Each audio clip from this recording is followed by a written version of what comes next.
आपल्या सगळ्यांमध्ये ना पोटेन्शियल ठासून ठासून भरलेलं असतं. पण आपण करतो काय? वाघाला कसं पिंजऱ्यात आपण कोंडून ठेवतो, तसंच आपण आपलं पोटेन्शियल दाबून ठेवतो. तेच म्हणजे कम्फर्ट झोन आणि त्याचबरोबर लोक काय म्हणतील याची भीती. जसं आपण म्हणजे जितकं खाणं खोदतो, तितकं सोन्याची किंमत वाढत जाते, तसंच पोटेन्शियलचं आहे. जितकं आपण आळशीपणा सोडतो आणि त्यावर काम करतो, तितकंच ते जास्त प्रगल्भ होत जातं आणि झळाळतं. तसाच आपला आजचा पदार्थ आहे. नमस्कार, मी मधुरा. मधुराज रेसिपी फूडीमध्ये तुम्हा सर्वांचं खूप खूप खूप मनापासून स्वागत. जितकं कष्ट करतो, तितकं त्या कष्टाचं चीज होतं. आज नाही तर उद्या काही काहींना एका दिवसात फळ मिळेल, काही काहींना 10 वर्ष लागतील, 20 वर्ष लागतील, पण फळ मिळतं. तसंच हे गुळंब्याचं आहे. मुरायला थोडा वेळ घेतो, पण आहा! एकदा मुरला की उरलेलं आयुष्य बसून त्याचा तो आस्वाद घेत राहायचं इतका हा कमाल होतो. तुम्हाला सांगते, या शुक्रवारी दुपारी बरोबर 1:30 वाजता नवीन काहीतरी घेऊन येत आहोत. काय असेल हे नवीन प्रॉडक्ट कमेंट करून गेस करा. 100% खात्रीपूर्वक सांगते तुम्हाला गेस करायला जमणार नाही. कारण यापूर्वी मी हे प्रॉडक्ट इंटिग्रेटच केलं नाहीये. बरं तरी गेस करा. पुढच्या मग व्हिडिओमध्ये मी काहीतरी हिंट देईल. पुढच्या रेसिपी पण बघत राहा. 5 लकी विनर्स काढणार आहे, त्यामुळे पटाक्कन गेस करा. आता गुळंबा करायचा म्हटलं की सगळ्यात पहिली भीती ती म्हणजे त्याला बुरशी लागेल का? तो टिकेल का नाही? सगळ्या भीतींना दूर पळवा आणि कॉन्फिडंटली ही गुळंब्याची रेसिपी करा. खूप साऱ्या टिप्स आहेत. तर सगळ्यात आधी वजनाला 1 किलो कैरी घ्यायची. आता ही कैरी घेताना गुळंब्यासाठी स्पेसिफिकली छान अशी कडक्क बघून कैरी घ्यायची आणि पाडाची कैरी घ्यायची नाही, दुसरी महत्त्वाची टिप. आणि कोवळ्या बाठाची घ्यायची नाही, टणक झालेल्या बाठाची घ्यायची. या कैऱ्या आहेत ना, एप्रिल महिन्याच्या शेवटी यायला सुरुवात होतात, तर या कैऱ्यांचा वापर करायचा. या टिप्स 3 टिप्स महत्त्वाच्या आहेत. टणक कैरी, टणक बाठाची कैरी आणि पाडाची कैरी अजिबात नको. आता या कैऱ्या पुढची महत्त्वाची टिप म्हणजे यावर हा जो चीक, माती लागलेली असते, हे आपल्याला काढून घ्यायचं. त्यामुळे या पाण्यामध्ये घालायच्या आणि स्वच्छ धुवून घ्यायच्या बघा. पूर्ण याच्यावर चिकबीक असेल, माती असेल, तर हे कोरडं करून घ्यायचं. हे बघा, हे याचा चिकबीक जो आहे तो पूर्ण निघाला पाहिजे. आता 5 मिनिटं कैऱ्या पाण्यामध्येच ठेवायच्या. 5 मिनिटं झाल्यात, कैऱ्या स्वच्छ करून घेतल्या. आता सुती कापडावर काढायच्या. आता ही पुढची अगदी महत्त्वाची टीप आहे. याच्यावर पाण्याचा अंश अजिबात ठेवायचा नाही. पूर्ण कोरड्या करून घ्यायच्या. हवं तर ऊन आता भरपूर असतं, एक 5-10 मिनिटं उन्हात ठेवा, पण पाण्याचा अंश अजिबात नको. त्यामुळे सुती कापडाने असं व्यवस्थित पुसून घ्या. आता या कैरीचं साल काढून घेणं गरजेचं आहे. बरं, pillar, knife set, chopping board, कढई, मसाले आपलंच आहे. madhurasrecipeclub.com वर जाऊन तुम्ही हे खरेदी करू शकता. साल काढल्याशिवाय गुळंबा करा, साखरंबा करा, कैरी किसायची नाही. आंबट पदार्थ म्हणजे कैरी वगैरे करताना ही पुढची महत्त्वाची टीप आहे. धातू आहे ना, पितळ वगैरे धातू अजिबात वापरू नका. शक्यतो माती, सिरॅमिक, काच किंवा स्टेनलेस स्टीलचं वापरा. कारण काय होतं, यातला आंबटपणा आहे, त्याची क्रिया होते जर तुम्ही तांबं, पितळ वापरलं तर, आणि मग त्याचा रंग बदलून जातो. त्यामुळे ही अगदी महत्त्वाची टीप आहे. चला, इथे कैऱ्या सगळ्या याचं साल काढून घेतलंय. आता या किसायच्या. गुळंब्याची, साखरंब्याची कैरी असं लांब लांब श्रेड पडले पाहिजे, किस पडला पाहिजे बघ. हे बघा, जितका लांब लांब किस पडतो तितका तो गुळंबा किंवा साखरंबा दिसायला सुरेख होतो. किती सुंदर पडतोय किस. आता याच प्रकारे सगळ्या कैऱ्यांचा किस काढून घेते. चला, किस इथे तयार आहे. आता याला गुळाचं प्रमाण कसं घेऊ शकता? 1 किलो कैरी आहे तर 1 किलो मी गुळ किंवा साखर वापरणार, किंवा किलोचं प्रमाण तुम्हाला लक्षात नसेल तर हा किस घ्यायचा एका पातेल्यात. त्यामुळे एक मोठं पातेलं जर हा किस भरला तर ते मोठं पातेलच घ्यायचं, त्याच्या अर्ध्याला थोडा जास्त गूळ किंवा साखर वापरायची. चला, आता ही किसलेली कैरी कढईमध्ये काढून घेऊया. कढई देखील आपलीच आहे, मधुराज रेसिपीची. आता कैरीवर अर्धा चमचा मीठ घालायचं. ही महत्त्वाची टीप आहे. मिठामुळे एकतर कैरीला पाणी सुटतं, त्याच्या रसात ती शिजली जाते. दुसरी गोष्ट, थोडीशी खारटी चव गोड याच्यात छान लागते. आणि तिसरी गोष्ट, गुळंबा मुरण्याकरता किंवा खूप दीर्घकाळ टिकण्याकरता मिठाचा खूप फायदा होतो.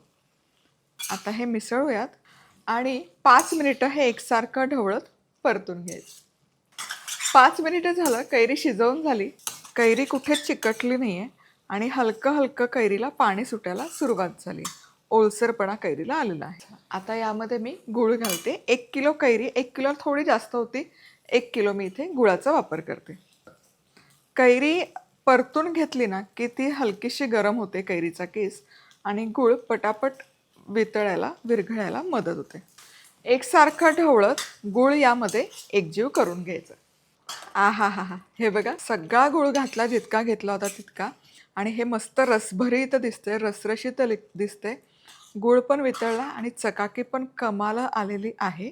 आता यामध्ये दालचिनीचे तुकडे घालायचे 2-4. अख्खी वेलची पण मी घालते, वेलदोडे. त्यासोबतच 7-8 लवंगा आणि काळं मीठ, अर्धा चमचा काळं मीठ. काळं मीठ नाही घातलं काहीच हरकत नाही. आता हे मिसळूयात. आता हे 10 मिनिटं चांगलं शिजवून घ्यायचं. आता गुळंबा करत असताना त्याचा पाक आहे ना खूपदा पुढे जातो आणि गुळंबा कडक होतो. आता ते होऊ नये आणि छान वर्षभर टिकावा याकरता शेवटी एक खूप छान टीप आहे. त्यामुळे व्हिडिओ टिप्स नका मिस करू यार, नीट निगुतीने बघा. आता 10 मिनिटं हा शिजवत राहणार आहे. गुळाचा पाक आपल्याला पक्का पाक नाही करायचा गुळंब्याकरता. तो असा रसरशीत राहिला पाहिजे खाताना, पण कच्चाही नकोय. त्यामुळे आपल्याला एक तरी पाक करायचा आहे. म्हणून मग एक 10 मिनिटं आधी शिजवून घेते, मग पाक आपण चेक करूया. चला, बरोबर 10 मिनिटं हे शिजवलंय आणि हे बघा काय सुंदर चकाकी आली आहे गुळंब्याला. आ हा हा, आणि काय घट्ट झालाय. गॅस बंद करते. हे बघा, चकाकी कमाला आली आहे आणि कैरी पण छान शिजली आहे बघा, तुकतुकीत झालाय. आता यापुढे मी हे शिजवणार नाही म्हणून गॅस बंद केलाय. पाक परफेक्ट झाला हे कसं ओळखायचं? आता हे बघा, नुसतं हे टाकलं तरी याला तार किती छान येते. गूळ आहे त्यामुळे बोटात नाही घेतायत, चटका बसतो, पण नुसतं कालथ्याने जरी बघितलं तरी याला मस्त तार येते. आता याच्या पुढे हा अजिबात शिजवू नका. 1 चमचा सुंठपूड आणि थोडंसं जायफळाचा किस. जिथे गूळ आहे ना तिथे जायफळाचा स्वाद कमाल लागतो, बहारदार. आता हा टिकावा म्हणजे याचा जो पाक आहे तो कडक होऊ नये, गुळंबा दीर्घकाळ टिकावा याकरता अर्ध लिंबू घ्यायचा आणि लिंबाचा रस यामध्ये घालायचा. याच्यामुळे पाक आहे तो असा त्याला कडकपणा येत नाही, सॉफ्ट, आणि त्याची जी चकाकी ती राहते आणि टिकतो पण छान. चला, आणि आता हे सगळं मिसळायचं.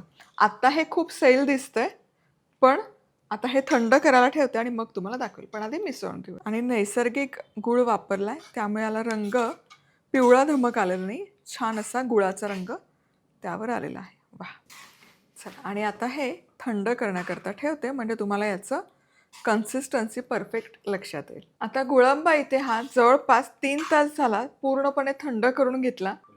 रंग बघा काय बहारदार आलाय, चकाकी बघा अगदी परफेक्ट गुळंब्याला जी चकाकी लागते ती आली आणि टेक्स्चरही कमाल आलंय. वा, चकाकी ट्रान्सल्युसंट असा काचेसारखा म्हणतो ना, अगदी तसा पारदर्शक झालाय आणि घट्ट झाला नाही. आता जवळपास 4 तास झालेत करूनही. पाक पुढे गेला तर तो कडक होतो. हा परफेक्टली घट्ट झालाय. हा असाच आता रूम टेम्परेचरवर आला की हवाबंद डब्यामध्ये ठेवायचा. रोजच्या खायच्या छोट्या डब्यात ठेवायचा आणि वर्षभर टिकवायचं मोठ्या जारमध्ये. आणि काढताना कायम स्वच्छ ओलसर नसलेला चमचा घालायचा, काढायचं, लगेच झाकण लावायचं, लगेच बरणी पॅक करून ठेवायची. शक्य असेल तर दादरा लावून बंद करा म्हणजे बाहेरचे जे विषाणू असतात, जीवाणू असतात, त्याचा संपर्क आतल्या गुळंब्याशी होत नाही. त्यामुळे पूर्वीच्या काळी आजी लोक दादरा बांधायच्या. मग ते लोणचं असो, गुळंबा असो, साखरंबा असो, प्रत्येक टिकवण्याची जी गोष्ट आहे, मसाले असो, त्याला दादरा असायचा, जेणेकरून एक बाहेरची हवा आणि ती हवा आत घुसू नये, प्रतिबिंब म्हणजे एक व्हॅक्यूम सील ज्याला आपण म्हणतो ना, ती मेथड त्या काळी आपल्या आज्या अवलंबायच्या. त्यामुळे दादरा बांधणं शक्य असेल तर दादरा बांधा किंवा मग हवाबंद बरणीमध्ये किंवा डब्यामध्ये ठेवा. आजकाल तर खूप सारे ऑप्शन्स आहेत, पण काच किंवा चिनी मातीच्याच बरणीचा वापर करा.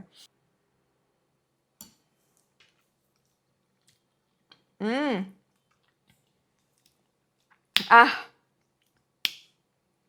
परफेक्ट दालचिनीची चव आहे, वेलदोड्याची चव आहे, सुंठ, काळं मीठ आंबट गोड चवीचा परफेक्ट झालेला आहे. जे गुळाचं प्रमाण दिले ते अचूक आहे, कैरीचं प्रमाण अचूक आहे, मसाले जे घातलेत त्याचं प्रमाण देखील अचूक आहे. म्हणजे मुलांना जाम कशाला खायला घालायचं, हे असलं करायचं, जाम म्हणूनच खाऊ घालायचं. हां, वा वा.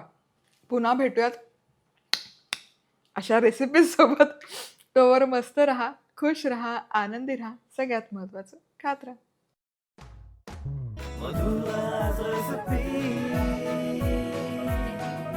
मधुराज रेसिपी, महाराष्ट्राची अस्सल चव.